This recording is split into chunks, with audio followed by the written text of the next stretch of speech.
तो हेलो दोस्तों स्वागत है आज के हमारे चैनल में। दोस्तों आज मैं आपको बिहार पुलिस ड्राइवर का जो भी सिलेबस है उसके अकॉर्डिंग क्लास चालू कर दिए हैं। तो आप लोग क्लास से जुड़ जाइएगा और जो वीडियो को ज़्यादा शेयर और लाइक कर दीजिएगा। तो चलिए वीडियो हम लोग शुरू करते हैं। तो सबसे पहले हम लोग बात करेंगे इसके क्वेश्चंस के। तो इस सिलेबस में देख लीजिए टोटल 100 मार्क्स का इसका एग्ज़ाम होगा और 100 क्वेश्चन की संख्या क्या होगा वो पूरे 100 होगा। यानी कि 100 का एग्ज़ाम होगा, 100 का ही क्वेश्चन आएगा इसमें। एग्ज़ाम जो होगा इसको दोस्तों ऑफलाइन होगा, किसी भी तरह का ऑनलाइन का एग्ज़ाम इसमें नहीं होने वाला है। नेगेटिव है ही नहीं इसमें, नो नेगेटिव, यानी कि 100 में 100 क्वेश्चन आप बना सकते हैं, एक भी नेगेटिव मार्क्स इसमें नहीं है। और बात करें टोटल सब्जेक्ट का तो 60 नंबर का आपको आ जाएगा। जीके जीएस का पोर्शन आएगा इसमें से, जैसे संज्ञान जानकारी होगा, जैसे जीके जीएस हो गया, करंट अफेयर टाइप का ये क्वेश्चन आएगा। और हम एक बात यहाँ पे भी एक बात का जिक्र आप लोगों के लिए कर देना चाहते हैं कि जीके जीएस में जो भी चीज़ पढ़ाया जाएगा आपको, मतलब कि हम 1 से 2 दिन में इसका टोटल ये जारी करेंगे कि कौन-कौन सा चैप्टर पढ़ना है आपको, कौन-कौन सा चैप्टर का कौन-कौन सा क्वेश्चन। जितना पढ़ना है आपको उतना ही पढ़ाया जाएगा, आपको थोड़ा भी एक्स्ट्रा मेहनत नहीं करना है। आपको एग्ज़ाम निकालना है, ये एग्ज़ाम आपको इसी मटेरियल से निकल जाएगा, जो भी मटेरियल भेजेंगे, जो भी वीडियो देंगे, इससे आपका काम हो जाने वाला है। बहुत बड़ा सिलेबस नहीं है, इसीलिए ज़्यादा हेडेक नहीं लेना है। और वैसे भी बिहार पुलिस ड्राइवर का एग्ज़ाम कभी भी भारी नहीं हुआ है, बहुत ही ईज़ी एग्ज़ाम होता है इसका, बहुत ही आसान होता है। थोड़ा मेहनत कर लीजिएगा, आपका एग्ज़ाम निकल जाने वाला है। इसके बाद अब की बार जो सिलेबस में जो चेंजेस हुआ उसकी वजह से और भी क्वेश्चन को आसान कर दिया गया है, एग्ज़ाम और भी आसान हो गया है। इसमें क्या है, ड्राइविंग ट्रेड से जो भी क्वेश्चन पूछेगा इसमें 40 नंबर को में अलग से ऐड कर दिया गया है। पहले टोटल 100 नंबर का ही होता था टोटल जीके जीएस, अब इसमें 40 नंबर अलग कर दिया गया है। जैसे 40 नंबर में आपको देख लीजिए 20 नंबर का है मोटर अधिनियम एवं यातायात के नियम, यानी कि कौन से एक्ट के तहत गाड़ी चलाते हैं, क्या है लाइसेंस वाइसेंस, जो भी नियम कानून है इसमें। और उसके बाद यातायात, जो भी रोड पर हम लोग चलते हैं तो क्या स्पीड होना चाहिए, नहीं है, जो कोई भी साइन सिंबल का क्या यूज होता है, ये सब दिया गया है। फिर 20 नंबर के पार्ट्स पुर्जे, 20 नंबर में आपको पार्ट्स पूर्वा गाड़ी के रख रखाव, लुब्रिकेंट, जैसे गाड़ी का क्या हमको कैसे सेफ्टी रखना है गाड़ी को। इसके बाद सिचुएशन बेस्ड कुछ क्वेश्चन वगैरह इसमें ऐड किया था, यानी कि 40 नंबर आपको टोटल पूछे तो गाड़ी से ही है।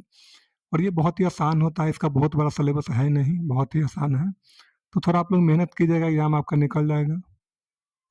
इसके बाद हम लोग बात थोड़ा कर लेते हैं यहाँ पे और बात कि जो एग्जाम है दोस्तों, इसमें बहुत ज़्यादा फॉर्म नहीं डलाता है कभी भी, और ना ही भारी कभी एग्जाम हुआ है। क्वेश्चन आउट होने की वजह से इसका एग्जाम बार बार कट ऑफ ज़्यादा जाता है, इसके वजह से परेशानी हो। क्वेश्चन आउट नहीं होगा तो इसका कट ऑफ ज़्यादा नहीं जाने वाला है। तो फॉर्म को जितना ज़्यादा से ज़्यादा होगा फॉर्म भरिए, आप लोग एग्जाम की तैयारी कीजिए। और आगे चलिए फिर पढ़ते हैं, जिस तरह से ज़रूरी होगा उस हिसाब से हम लोग आप लोग को जानकारी देते रहेंगे। तो आज का जो हमारा टॉपिक रहेगा दोस्तों, मोटर वाहन अधिनियम 1988 के बारे में हम लोग पढ़ेंगे। देश की आज़ादी के बाद एक ही बार संशोधन हुआ, देश की आज़ादी के बाद फर्स्ट बार हम लोग का जो संशोधन हुआ है वो 1988 में हुआ था। मोटर वाहन अधिनियम 1988 आया। इसका उद्देश्य क्या था कि सड़क सुरक्षा को बढ़ावा देना। सड़क सुरक्षा क्या करना था, बढ़ावा देना था। यातायात को विनियमित करना था। विनियमित का मतलब होता है नियंत्रित करना था, या सही रूप से नियम के सही रूप से इसके सुचारू करना था। और मोटर वाहनों के पंजीकरण हो गया, जैसे मेरे आरसी जिसे हम लोग बोलते हैं रजिस्ट्रेशन, जैसे कोई भी गाड़ी उसका रजिस्ट्रेशन हो गया, गाड़ी चलाने वाले का लाइसेंस हो गया, और गाड़ी से रिलेटेड क्या हो गया, बीमा। तो इस सब पहलुओं पर ज़्यादा क्या करना, नियंत्रण करना था, ध्यान देना था। इसीलिए ये 1988 लाया था। मोटर वाहन अधिनियम 1988 भारत में सड़क परिवहन और मोटर वाहनों से संबंधित नियमों और विनियमों को निर्धारित करता है। इसके बाद कुछ आ जाइए पॉइंट सब है। मोटर वाहन जो अधिनियम 1988 आया था दोस्तों, इससे पहले ब्रिटिश मोटर वाहन अधिनियम 1939 था। इसी में क्या किया गया, संशोधन किया गया था 1988 में। इससे पहले था भारत में ब्रिटिश मोटर वाहन अधिनियम चल रहा था, इसी को संशोधित करके 1988 में क्या किया गया था, लागू किया गया था। मोटर वाहन अधिनियम 14 अक्टूबर 1988 को पारित किया गया था, और जम्मू कश्मीर समेत पूरे भारत में 1 जुलाई 1989 को लागू कर दिया गया था। तो ये बहुत ही इंपॉर्टेंट पॉइंट है, इसे याद रखिएगा। इसमें 14 अध्याय हैं, 2 अनुच्छेद और 217 क्या धाराएं हैं। तो दोस्तों इसमें जो भी अनुच्छेद है, 14 अध्याय है, धारा है, तो मेन मुख्य मेरा ये रहता है, धारा से जो भी क्वेश्चन अगर आपको आता है तो 217 का 217 धारा हम लोग नहीं पढ़ेंगे। जो हमारे गाड़ी से मोस्ट इम्पोर्टेंट है, जो रिलेटेड है, जो हमें जानना चाहिए और जिसे क्वेश्चन बनते, वही धारा हम आपको पढ़ाएंगे। फिर इसके बाद अगर आपको पास समय मिलेगा तो और भी धारा आप लोग जैसे बोलेगा उस हिसाब से हम और इसमें ऐड कर देंगे, लेकिन हमको इससे ज़्यादा जरूरत नहीं लगता है। चलिए शुरू करते हैं।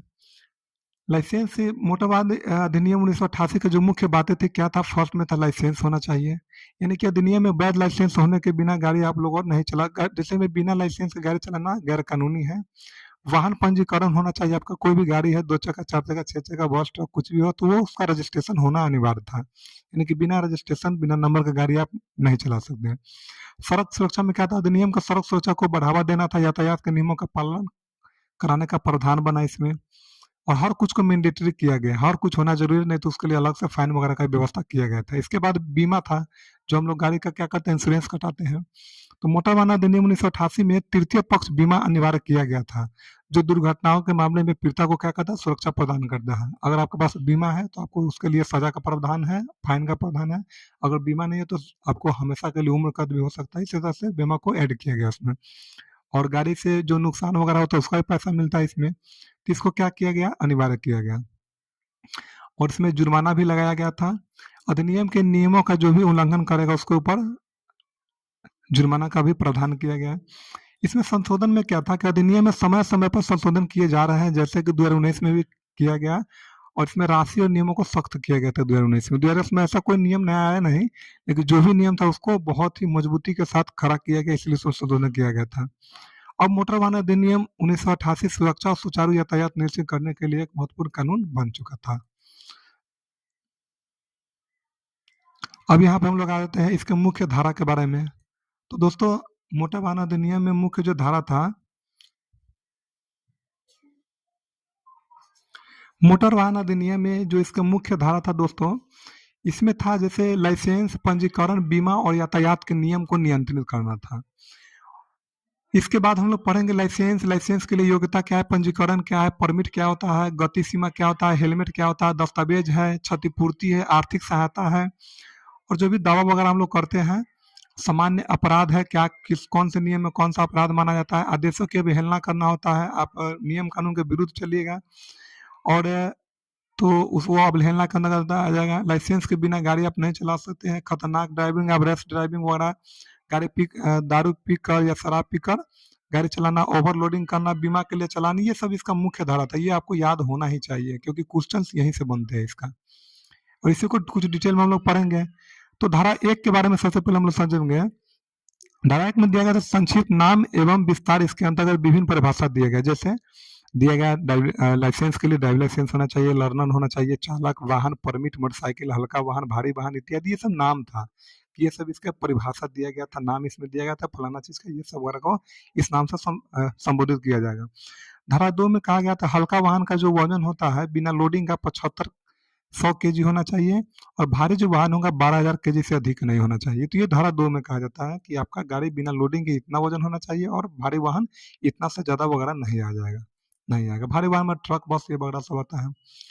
और धारा 2 के क में क्या गया था, अगर कोई वाहन जैसे ई वाहन जो होला है, इलेक्ट्रिक जो वाहन वगैरह होता है उसका 4,000 से अधिक वाट का वो नहीं होगा। तो इस चीज पर तो आप लोग क्या कहते हैं दोस्तों, ध्यान दीजिएगा, क्वेश्चन वगैरह से यही सब बनेगा। धारा 3 सबसे मुख्य धारा है इसमें, धारा 3 में कहा गया है किसी भी मोटर वहाँ को सार्वजनिक स्थान पे चलाने के ड्राइविंग लाइसेंस होना आवश्यक है। यानी कि थोड़ा टाइपिंग इसमें गलत हुआ है।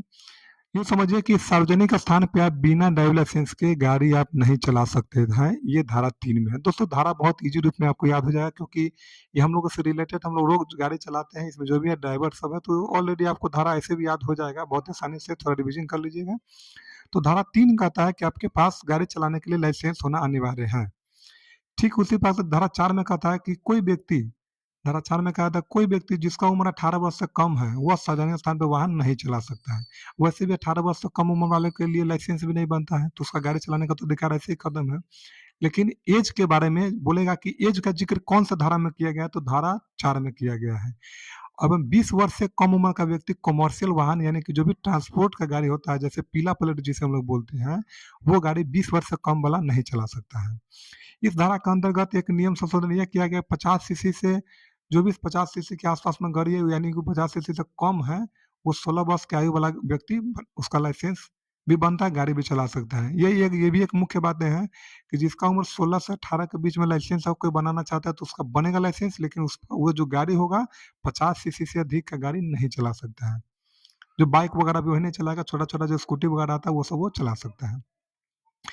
इसके बाद दोस्तों आ जाइए धारा 5 में कहा गया है मोटरयान के मालिकों का उत्तरदायित्व है। इसमें धारा 5 में कहा मोटर वाहनों के मालिकों का उत्तरदायित्व क्या है कि जो व्यक्ति 3 और 4 के शर्तों को नहीं पूरा करता है उसे मोटरयान चलाने की अनुमति नहीं देना। यानी 3 और 4 में क्या कहा गया दोस्तों? धारा 5 में क्या कहा गया है कि जो व्यक्ति 3 और 4 के नियम को पालन नहीं करेगा वह उसे गाड़ी चलाने की अनुमति नहीं है। ये गाड़ी के ऑनर जो भी होगा उसको दायित्व बनता है कि अगर वो किसी को गाड़ी देता है तो उसके पास लाइसेंस होना चाहिए और उसका उम्र होना चाहिए। ये दोनों ऐसा नहीं है कि अगर आप 18 वर्ष में लाइसेंस आपका बन गया लेकिन आपको भारी वाहन दे दिया जाए। तो ये सब चीज़ है जो आपको समझना है। फिर आ जाइए दोस्तों धारा 8 के बारे में हम लोग समझते हैं। इसके तहत दिया गया है कि लर्नर लाइसेंस दिया जाता है जो कि 6 माह तक वैलिड होता है। तो कोई भी लर्नर लाइसेंस के अंदर जो दिया जाता है वो 6 मंथ के लिए रहता है। ये भी क्वेश्चन इससे पिछले बार पूछा भी गया था। लर्नर का एज पूछता है और इसका जो महीना होता है वो पूछता है। धारा 39 में कहा गया दोस्तों मोटर वाहन चलाने के वाहन का रजिस्ट्रेशन होना बहुत ही जरूरी है। ये जिक्र कब किया गया है तो कहाँ किया गया है 1939 में कहा गया है कि जब भी कोई गाड़ी आप लोग चलाते हैं तो उसका रजिस्ट्रेशन होना आपके पास अनिवार्य है। यानी रजिस्ट्रेशन का मतलब गाड़ी का आरसी पेपर होना चाहिए। धारा 112 क्या कहता है दोस्तों? कोई भी मोटर चालक निर्धारित स्थान पे निर्धारित गति से ही वाहन चलाएगा। यानी कि जहां जैसे आप लोग देखते होइएगा बोर्ड वगैरह पर लिखा रहता है यहाँ 80 का स्पीड, यहाँ 40 का स्पीड, तो उससे लो स्पीड में आप चला सकते, उससे हाई स्पीड में नहीं चला सकते। इसी को बुलाता है निर्धारित। यानी कि जहाँ पे मोटर वाले चालक को वहाँ लिखा रहता है निर्धारित गति से अधिक आप या निर्धारित स्थान पे निर्धारित गति से आप गाड़ी चला सकते हैं, ज्यादा स्पीड वगैरह आप नहीं चला सकते हैं। और इसके बाद दिया गया धारा 13 में क्या कहा गया सोच समझ लीजिए। किसी भी वाहन को निर्धारित भार सीमा के भीतर ही भार रखा जाएगा। जैसे किसी भी गाड़ी के निर्धारित भार सीमा, जैसे हर गाड़ी का अपने लोग अभी हम लोग बात की छोटा गाड़ी का वजन क्या है 75 है, तो उससे छोटा वाहन में आप 80 नहीं कर सकते हैं, 90 नहीं कर सकते, 65 कर सकते हैं, 70 कर सकते हैं। तो इस हिसाब से होता है। और ना ही उस पर भारी चीज जैसे बाइक है 2 आदमी के लिए उसे 3 आदमी आप नहीं कर सकते हैं। यानी कि ओवरलोड हो जाए गाड़ी, वो अनबैलेंस होने का खतरा रहता है। तो इस तरीके से है कि भार और सीमा के भीतर ही आपको क्या करना है, गाड़ी को चलाना है। धारा 117 में क्या कहा गया है कि गाड़ी जो आपका होगा पार्किंग स्थान यानी कि विराम की जगह पे ही गाड़ी को आप पार्क कर सकते हैं। यानी जहाँ पे पार्किंग बना हुआ है वहीं पे आप गाड़ी को पार्क कर सकते हैं, बाकी इधर उधर गाड़ी आप नहीं रख सकते हैं। दोस्तों साइन एंड सिंबल का नेक्स्ट क्लास आ गया, इसमें ये सारा नियम भी उसमें भी पता चल जाता है क्या पार्किंग का सिंबल होता है क्या नहीं है। ठीक है। तो धारा 119 के बारे में हम लोग जानेंगे। धारा 119 क्या कहता है? यातायात चिन्हों का अनुसरण करने का कर्तव्य होता है। यानी कि आप लोग जो हम लोग जो गाड़ी रोड पे चलाते हैं तो यातायात चिन्ह हर जगह आपको मिलेगा। कैसे करना, लेफ्ट घूमना है, राइट घूमना है, हमें किस टाइप से चलना है, कहाँ हॉर्न बजाना है, कहाँ नहीं बजाना है, कहाँ कितना का स्पीड है, कहाँ रुकना है। तो इसको यातायात चिन्ह होता है, एक कोड होता है जिसके तहत हम लोग क्या कहते हैं बिना बोले सुने समझ जाते हैं, जो वो रोड के बाएं साइड में आप लोग को हमेशा मिलेगा। प्रत्येक चालक केंद्र सरकार द्वारा बनाए गए नियमों और संकेतों का पालन करते हुए यातायात को नियंत्रित कर रहा है, पुलिस अधिकारी के निर्देश का पालन करते हुए वाहन चलाएगा। यानी कि इसमें एक धारा 119 में कहा गया है कि प्रत्येक चालक केंद्र सरकार द्वारा बनाए गए नियम, यानी कि जो भी 1988 का नियम बना, 2019 का नियम बना, कोई भी बना, देखिए मोटर वाहन अधिनियम जो भी होता है वो केंद्र सरकार के अधीन ही होता है। तो जो भी नियम बना हुआ है इसको आप यातायात हो या इसके नियम के अनुसार ही आपको कार्य करना है। और जो भी अधिकारी होगा, अधिकारी जो भी होते हैं रोड पे होते हैं या थाना में होते हैं या जहाँ भी चेकिंग वगैरह चलता है या आपको समझाने के लिए बोलता है तो उसको निर्देश का पालन करते हुए आपको गाड़ी चलाना है। धारा 124 क्या कहता है दोस्तों सोच समझ लिए। कोई भी व्यक्ति सार्वजनिक परिवहन होता है जैसे सरकारी बस हो गया, जैसे कोई भी सरकारी अगर परिवहन है तो उसमें बिना पास यानी कि जिसका पास बनेगा, जो फ्री का पास वगैरह बनता है जैसे अधिकारी वगैरह हो गया, या किसी का भी अगर फ्री का पास बनता है, एज वगैरह के भी बनता है, जैसे बहुत जगह सार्वजनिक स्थल पे जो बूढ़े व्यक्ति होते हैं या विकलांग होते हैं उनका पास बनता है, तो वो बिना पास या बिना टिकट के यात्रा नहीं करेगा। ये धारा 124 कहता है कि अगर आप सरकारी परिवहन में यानी कि सरकारी गाड़ी में अगर आप लोग कहीं बैठते हैं या तो आपके पास पास होना चाहिए, नहीं तो उसका टिकट होना चाहिए, बिना टिकट का भी यात्रा नहीं कर सकते हैं। इसके बाद धारा 128 के अंतर्गत क्या कहा था, दो पहिया वाहन जो भी होता है मोटरसाइकिल, स्कूटर या लूना जो छोटका वगैरह रहता है, पर ड्राइवर अपने अतिरिक्त सिर्फ एक व्यक्ति को ही बैठा सकता है। ये धारा 128 का था दोस्तों कि दो पहिया वाहन पे सिर्फ 2 आदमी ही बैठेगा, तीसरा व्यक्ति नहीं बैठेगा। ड्राइवर को लगा कर 2 आदमी, मतलब ड्राइवर खुद और एक आदमी उसके पीछे बैठेगा। धारा 129 का क्या कहना है इसके अंतर्गत सभी 2 पहिया वाहन चालकों को हेलमेट लगाना बहुत ही अनिवार्य होता है और हेलमेट वैसा होना चाहिए जो आईएसआई से मान्यता प्राप्त हो, समरूप अनिवार्य हो, जिसे हम लोग क्या बोलते हैं, भारतीय मानक इंस्टीट्यूट बोलते हैं। आईएसआई का जो हॉलमार्क का होता है वो होना चाहिए, यानी कि ओरिजिनल आपके पास होना चाहिए, जिससे किसी भी तरीके से हेलमेट टूटे-फूटे नहीं, आपको अगर आपको एक्सीडेंट भी होता है तो आपका सर बचा रहे। इसके बाद नीचे नोट में देख लीजिए लिखा हुआ है, हेलमेट सिख समुदाय के वर्गों के लिए अनिवार्य नहीं है, और वो भी किसके लिए, जो पगड़ी पहनता है। अगर सिख समुदाय का व्यक्ति अगर कोई गाड़ी चला रहा है पगड़ी पहने हुए है, तो उससे हेलमेट का मांग आप लोग नहीं कर सकते हैं, वो नियम में नहीं है। इसके बाद समझ लीजिए, लेकिन ऐसा होता नहीं है, रोड पे जो भी चलते हैं अपना पगड़ी उतार के चलेंगे और लंबा सफर वो लोग नहीं कर सकते, ये लोकलिटी के लिए ज्यादातर होता है, क्योंकि पगड़ी से सर थोड़ी बचेगा भाई।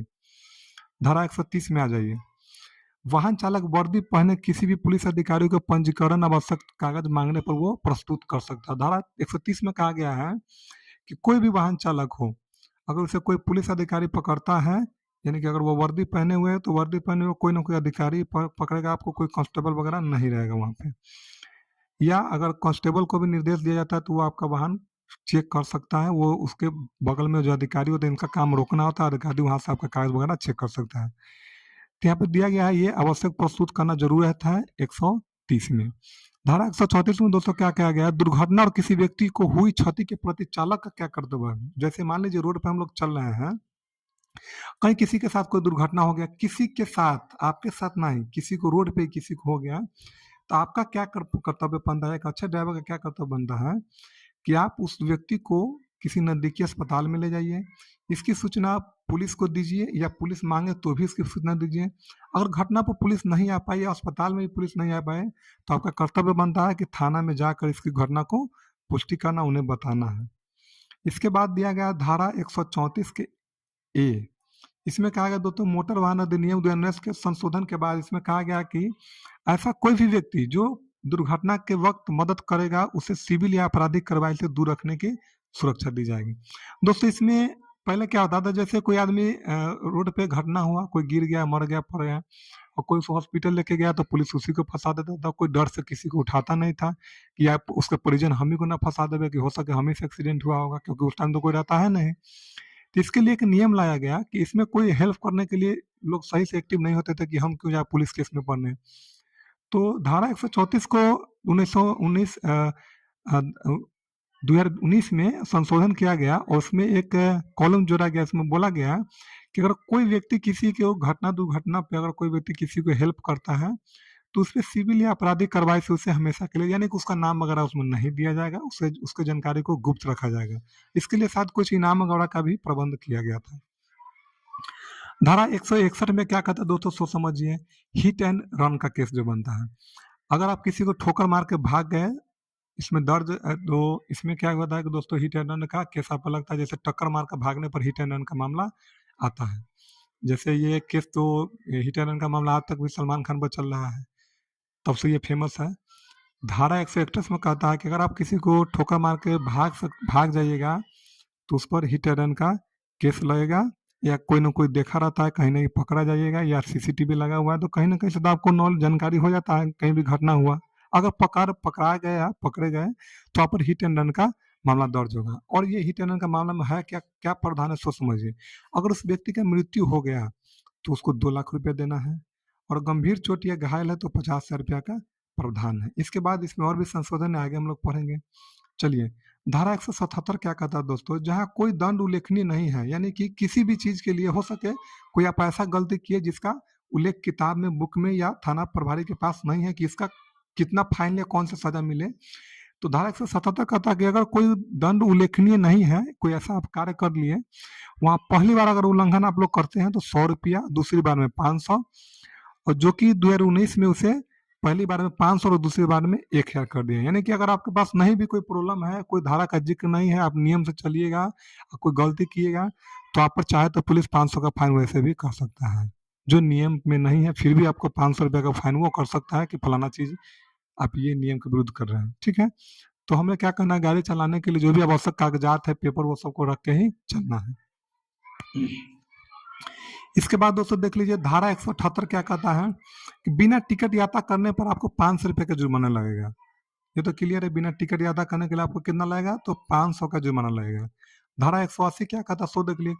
कोई भी व्यक्ति जो कि धारा 3 और 4 का उल्लंघन करे, 3 और 4 में क्या कहा गया है, तो दोस्तों 3 में कहा गया है कि आपके पास लाइसेंस होना चाहिए, 4 में एज होना चाहिए। तो कोई भी व्यक्ति अगर धारा 3 और 4 का उल्लंघन करता है तो उसे 3 माह का जेल होगा, 1000 रुपये का जुर्माना होगा, या दोनों एक साथ हो सकता है। 3 माह का जेल और 1000 रुपया भी आपको देना हो सकता है। 2019 में इसको रुपये का राशि 3 माह का जेल है, रुपये का राशि को 1000 से 5000 कर दिया। यानी कि अब कोई आदमी बिना लाइसेंस के पकड़ाइएगा या बिना एज का गाड़ी आपको चलाते हुए पकड़े गए तो हो सके 3 महीना का जेल और 5000 का आपको जुर्माना राशि भी भरना पड़ेगा। चलिए दोस्तों, धारा 184 में क्या कहता है सो देख लेते हैं। इसके अंतर्गत खतरनाक ड्राइविंग जो हम लोग करते हैं, रोड पे देखिएगा बहुत आदमी स्टंट करता है, रैश ड्राइविंग करता है, सीधा गाड़ी नहीं चलाएगा, इधर उधर करेगा। तो धारा 184 में कहा गया इसके अंतर्गत खतरनाक या लापरवाही तरीके से आप गाड़ी अगर चलाते तो इसके लिए भी दंड का प्रावधान है। तो पहले बार अगर पकड़ाइएगा तो 6 महीना का जेल है, 1000 का जुर्माना है। दूसरी बार में 2 साल का जेल होगा, 2000 का जुर्माना होगा। वो 2000 जुर्माना को 2019 में 5000 रुपया कर दिया गया है। ये दोनों एक साथ भी आपको लग सकता है। इसके बाद आ जाइए धारा 185 क्या कहता है दोस्तों। नशे की हालत में अगर आप वाहन चलाते हुए पकड़े गए तो पहली बार अगर पकड़ाए हैं तो आपको 6 माह की सजा, 2000 का जुर्माना होगा, और दूसरी बार 2 साल का सजा और 3000 का जुर्माना होगा, अथवा दोनों एक साथ होगा, या 1000 रुपया का 10,000 का जुर्माना भी आपके पास हो सकता है। दोस्तों ये नशा के बारे में तो एक बात और जिक्र कर देते हैं कि स्पेशली बिहार के लिए बोले हैं, अगर नहीं पता है तो जान लीजिए। बिहार में अगर आप नशा के लिए पकड़ाइएगा तो जो नशा का जो जांच करता है पुलिस वगैरह, तो वहाँ पे इसका फाइन है 3500 रुपया। यानी कि पहली बार में आप 3500 और दूसरी बार में आपको पैसा भी बढ़ेगा और जेल में भी बढ़ेगा, तीसरी बार में तो शायद और भी छोड़ा नहीं जाता है। तो इस चीज़ को भी ध्यान में रखिएगा कि बिहार में जो भी चालान वगैरह उसका करता है, 3500 का चालान है, तो बहुत जगह पुलिस वाला लोग क्या करता है 3500 नहीं 4000 रुपया लेकर ऐसे ही किसी को छोड़ दिया अगर वो चालान नहीं भरेगा तो। क्योंकि शाम में पकड़ता है, रात में उसे भेजना होता है, फिर कल होकर वो लोग आते। इसमें जेल वगैरह का प्रावधान फिलहाल नहीं है, उसको फाइन भर के जिला से छोड़ दिया जाता है।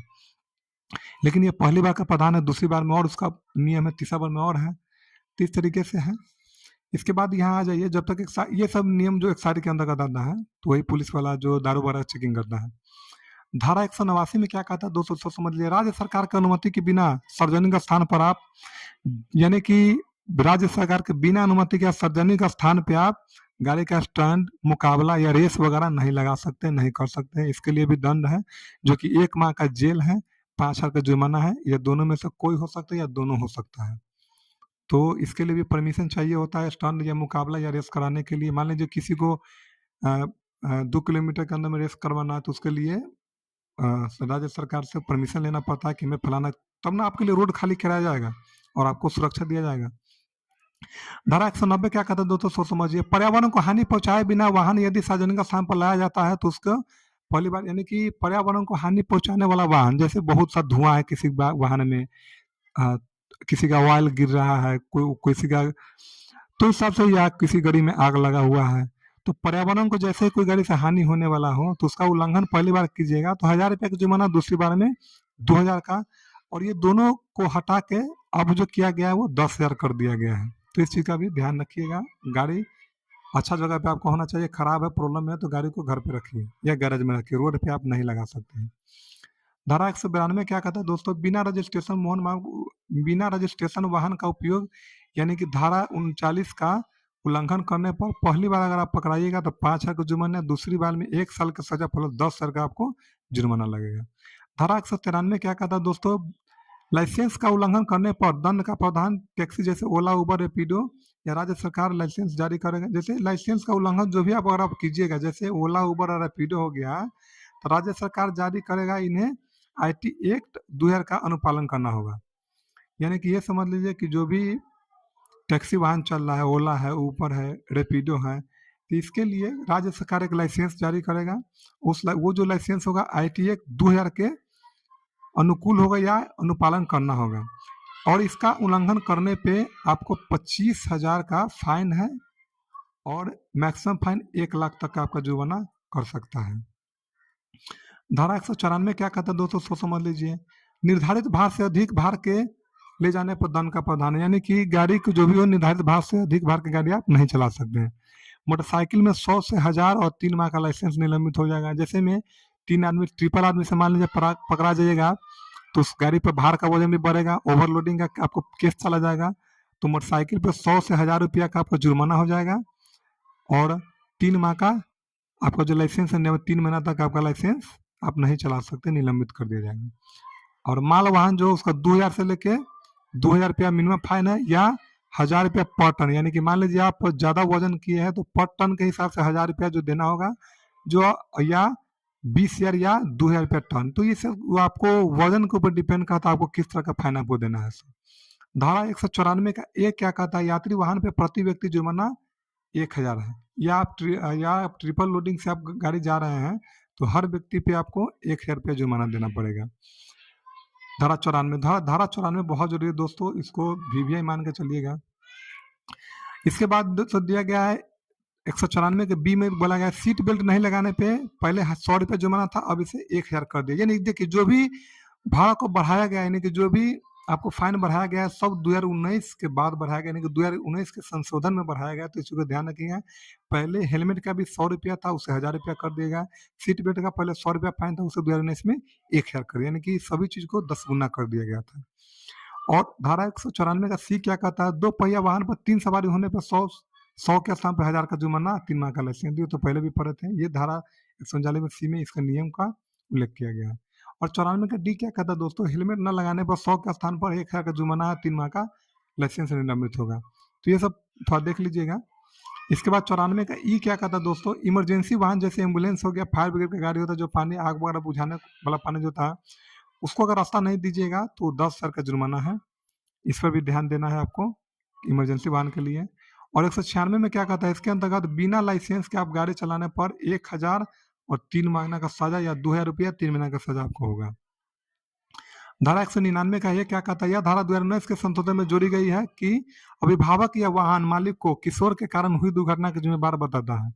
इसमें कहा गया जिसके तहत 25,000 जुर्माना, 3 साल का कैद हो सकता है, वाहन का पंजीकरण भी रद्द होगा एवं किशोर पर जेजे एक्ट के तहत मुकदमा दर्ज होगा। जो दोस्तों जेजे एक्ट जो जुवेनाइल होता है, यानी कि जिसमें बच्चा सब पर जो क्या कहता है, बच्चा को जैसे मान लीजिए कोई अभिभावक को उसका गाड़ी दे दिया, उस गाड़ी से किसी का मृत्यु हो गया, तो ऐसा नहीं है कि बच्चा है उसका एज नहीं है, लाइसेंस नहीं, तो उसे छोड़ दिया गया, नहीं। उसको सबसे पहले क्या होगा, 25,000 का जुर्माना, 3 साल के उसका कैद होगा। और वो जो कैद होगा उसको जो केस चलेगा, मुकदमा चलेगा, वो जेजे एक्ट के तहत, यानी कि बच्चा को बच्चा के साथ ही व्यवहार किया जाएगा, लेकिन उसको जेल हर हाल में काटा जाएगा। तो जेजे एक्ट के बारे में हम कुछ लाइनें इसमें ऐड कर दिए। ये होता क्या है थोड़ा समझ लीजिए इस चीज को।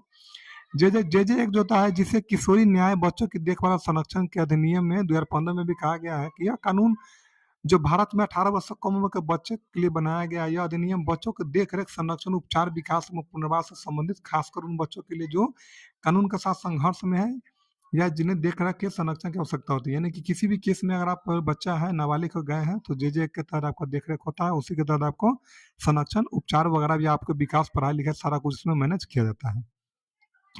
इसके बाद दोस्तों यह अधिनियम उन बच्चों के लिए विशेष प्रावधान करता है जिन्होंने कोई अपराध किया है। ऐसे बच्चे के साथ वयस्कों की तरह व्यवहार नहीं किया जा सकता, क्योंकि बच्चा को तो बच्चे की तरह व्यवहार किया जाएगा। इसीलिए उन्हें पुनर्वास और सुधार के लिए विशेष संस्थानों में भेजा जाता है। और धारा 207 कहता है कि पुलिस अधिकारी बिना पंजीकरण या बिना परमिट के वाहन का उपयोग करने पर निरुद्ध कर सकेगी। यानी कि आपका जो गाड़ी है बिना पंजीकरण है, बिना परमिट के आप गाड़ी नहीं चला सकते, आपको निरुद्ध कर सकता है, यानी कि आपको रोक सकता है और आपका रजिस्ट्रेशन भी रद्द कर सकता है। धारा 208 क्या कहता है दोस्तों, मोटर अधिनियम के अंतर्गत संक्षिप्त निपटारा पुलिस या मजिस्ट्रेट दोनों कर सकते हैं। यानी कि मोटर अधिनियम में कोई भी किसी तरह का आपका केस अगर गया तो वो पुलिस भी कर सकता है और मजिस्ट्रेट जो होता है वो भी, दोनों में से कोई आदमी आपका निपटारा करा सकता है, यानी कि सॉल्व करा सकता है। धारा 215 का डी में क्या कहता है दोस्तों, यह धारा 2019 के संशोधन में जोड़ी गई। इसके तहत सड़क सुरक्षा एक बोर्ड बनाया जाएगा, यानी कि सड़क सुरक्षा से लेकर एक बोर्ड बनाया जाएगा। ये किसमें कहा गया है कि धारा 215 के डी में कहा गया है दोस्तों। तो ये 1988 का वीवीआई जो धारा था, जिसके बारे में हम अभी आप लोगों को बताए हैं। अब हम लोग मोटर वाहन 2019 को समझेंगे, ये क्या था। मोटर वाहन अधिनियम 2019 1 सितंबर 2019 को देश में लागू किया गया था, जिसे देश के राष्ट्रपति ने देश में सड़क दुर्घटना में कमी लाने के उद्देश्य से सड़क सुरक्षा के लिए कठोर प्रावधानों का मोटर वाहन अधिनियम को मंजूरी दिया था। यह अधिनियम 25 जुलाई 2019 को लोकसभा में पारित हुआ था और इसका जो विधेयक था 31 जुलाई 2019 को हुई चर्चा के बाद राज्यसभा ने 13 मुकाबले 108 मतों से पारित किया। विश्व स्वास्थ्य संगठन जो होता है दोस्तों, वर्ल्ड हेल्थ ऑर्गेनाइजेशन जिसे हम लोग बोलते हैं, उसका 2018 में एक रिपोर्ट आया था और उस रिपोर्ट में एक बात बोला गया था कि सड़क परिवहन और राज्य मंत्रालय 2017 की रिपोर्ट के अनुसार भारत में हर साल लगभग 5 लाख सड़क दुर्घटना होता है, जिसमें लगभग 1.5 लाख आदमी हर साल मरते हैं। तो इसका रिपोर्ट 17 में आने के बाद 18 में इसको रिपोर्ट जारी किया और 19 में इसका नियम लगाया गया था कि अब इस पर कंट्रोल हर हाल में करना है। सड़क दुर्घटना को रोकने के लिए केंद्र सरकार ने मोटर वाहन संशोधन विधेयक 2019 द्वारा मोटर वाहन 1988 में क्या किया, संशोधन किया। यानी कि 1988 को कुछ संशोधन कराया गया था 2019 में। दोस्तों ऐसा नहीं 2015 में भी हुआ था, इससे पहले भी हुआ था, लेकिन इतना कठोर नियम इससे पहले नहीं लगा था जैसा 2019 में लगाया गया था। बहुत सारे चीज को सुधार इसमें किया गया था। इस संशोधन द्वारा विभिन्न उल्लंघनों पर जो भी फाइन था उसे 10 गुना कर दिया गया था। यह इसी विधेयक में हिट एंड रन के मामला में मृत्यु होने पे पहले 25,000 से 2 लाख कर दिया गया था। अब जैसे पहले 25,000 था उसे 2 लाख कर दिया गया था। इसके बाद अगर आप दारू पीते हैं, दारू या शराब पी के, वाइन पी के गाड़ी आप लोग चलाते हैं तो 1,000 से उसका जुर्माना 10,000 कर दिया गया है। रैश ड्राइविंग या स्टंट वगैरह आप लोग करते हैं तो उसका जुर्माना 5,000 कर दिया गया, जो पहले 1,000 था। बिना ड्राइविंग लाइसेंस का वाहन चलाने पर 500 की जगह पर 5,000 रुपया, यानी कि आपके पास अगर लाइसेंस नहीं है तो पुलिस आपको 5,000 का फाइन ले सकता है आपसे। और बिना बीमा के पहले 200 था जिसे अब 2,000 कर दिया गया है। बिना हेलमेट का 100 था जिसे 1,000 कर दिया गया है, और बिना सीट बेल्ट का 100 था उसे भी 1,000 कर दिया गया है।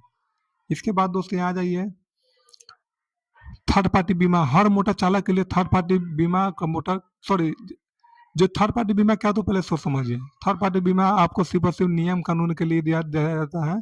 इसमें किसी तरह का भी कोई विशेष लाभ आपको नहीं मिलता है। जैसे में फर्स्ट पार्टी एक बीमा होता है, उसमें क्या होता है कि आपको नियम कानून के हिसाब से आपको जो भी गाड़ी का जो मुआवजा होता है वो भी दिया जाता है, गाड़ी का रिपेयरिंग भी किया जाता है। ये गाड़ी छोटे में नया गाड़ी भी आपको दिया जाता है, जो भी उसमें DIB वैल्यू बनता है गाड़ी का, उस हिसाब से पेमेंट मिलता है। तो इसके लिए सबका जरूरत नहीं रहता है। तो बहुत से आदमी को इसमें क्या किया, 2019 में थर्ड पार्टी को अनिवार्य कर दिया है कि कम से कम थर्ड पार्टी लाइसेंस भी आपको होना चाहिए। और ये जो थर्ड पार्टी का कार्य क्या होता है, जो दुर्घटना में पीड़ित को मुआवजा सुनिश्चित कराता है ना। या आपके पास अगर लाइसेंस है तो आपको, अगर लाइसेंस भी है आपके पास और थर्ड पार्टी इंश्योरेंस भी है तो आपको सजा जो भी है नियम के हिसाब से आपको सजा मिलेगा, आपको किसी तरह की विशेष परेशानी आपको नहीं होगा। इस अधिनियम के अंतर्गत आपातकालीन वाहन जैसे एम्बुलेंस, फायर हो गया को रास्ता नहीं देने पर 10,000 रुपये जुर्माना लगाया गया था 2019 के अधिनियम के ही हिसाब से। दोस्तों तो ये तो चैप्टर था थोड़ा सा जिसके बारे में आप लोग को बता दिए हैं। मोटर वाहन अधिनियम 2019 को पढ़ाया है और इसका PDF भी था जो हम ग्रुप में भेज दिए, व्हाट्सएप ग्रुप में भी भेज दिए और टेलीग्राम पे भेज दिए हैं। हमें अब एक चीज़ करना क्या है हम लोगों को, जो सबसे पहले अधिनियम है इसको आप लोग क्या करना है, सही से पढ़ लेना है और इसे कोशिश कीजिएगा सही से याद कर ले। वैसे भी टेस्ट कराएंगे उसमें ये सारा कुछ आ ही जाएगा। इसके बाद इसका नेक्स्ट क्लास होगा दोस्तों, यातायात के जो नियम है, जो भी साइन वगैरह है, साइन सिंबल है, उसका नेक्स्ट क्लास आ जाएगा। और इसी बीच एक सब्जेक्ट जारी कर देंगे जो भी GK GS का पोर्शन है, यानी कि GK GS में आपको कौन सा चैप्टर पढ़ना है, किस सब्जेक्ट का कौन सा चैप्टर पढ़ना है, किस टाइप का क्वेश्चन पढ़ना है, इसका एक शेड्यूल बना देंगे और बीच बीच में दोनों को हम साथ लेकर चलेंगे। 40 नंबर का ये तैयारी है तो EGB में हो जाएगा, वो भी हम EGB में कराने का कोशिश करेंगे। इसके बाद आपको किसी भी चीज़ के लिए परेशान नहीं होना है। वीडियो थोड़ा लेट से आ जाता है क्योंकि हम भी कहीं न कहीं बिज़ी हैं और जो PDF वगैरह होगा ग्रुप में आपको मिल ही जाएगा। तो कोशिश कीजिए सभी आदमी जो भी तैयारी कर रहे हैं इस ग्रुप से जुड़े, जो भी होगा दोस्तों जेन्युइन जानकारी आपको मिलेगा। और व्हाट्सएप नंबर भी दे ही दिया है, थोड़ा भी प्रॉब्लम होता है तो आप ग्रुप में मैसेज कर सकते हैं या पर्सनली मैसेज भी आप लोग करके हमें बता सकते हैं क्या है नहीं है। तो मिलते हैं फिर नेक्स्ट वीडियो में। धन्यवाद।